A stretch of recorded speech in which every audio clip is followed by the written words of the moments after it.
So currently we have two types of vanes here.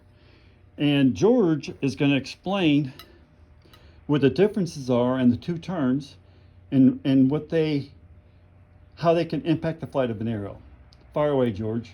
The ones on your left are the parabolics. The red and whites? Yep, they're Okay. super spines by VaneTech. Very stable, up to 15-mile-an-hour winds. Whereas the shield cut, they tend to get pushed around a little bit more because of the projected area. However, they both, no wind conditions, they both shoot pretty much lights out. So, great product. And tell me about the arrows. Is there anything unique about these arrows, or is it just that the way that you spine index it, that you equalize the arrows? With our servo machine, we developed, we can spine index every 1 inch down the arrow shaft.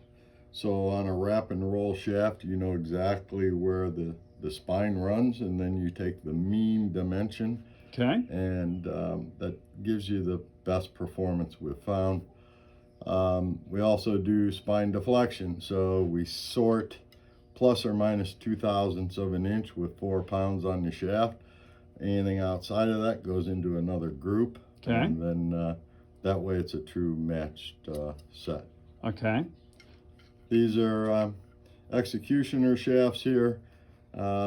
Eagle claws from Dave at Wyverns. They shoot very well, pretty much carbon copy of the same arrow. Okay. And then we have the Easton 9mm that's also proven to be a very low cost alternative for those that may not want to spend the kind of money it takes to buy match grade. So when you were saying out of the box 80% of that shaft, from the way the pull-through process of that arrow allows it to be very accurate in the 40-yard range, George?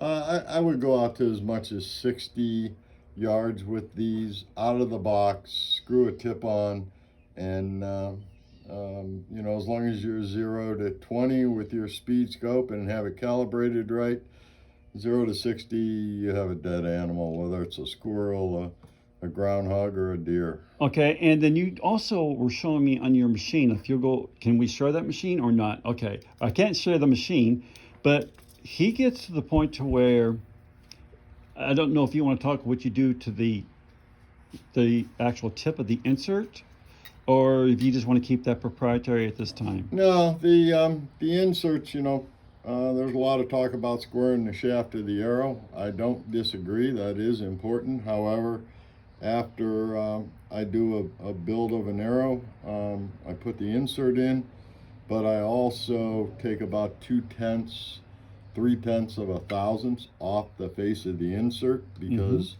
they are not perfect to the shaft.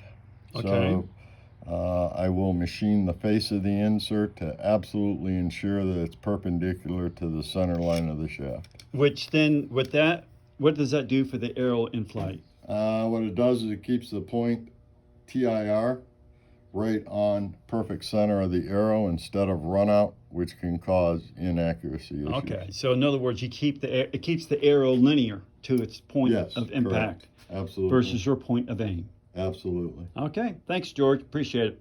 Bye-bye.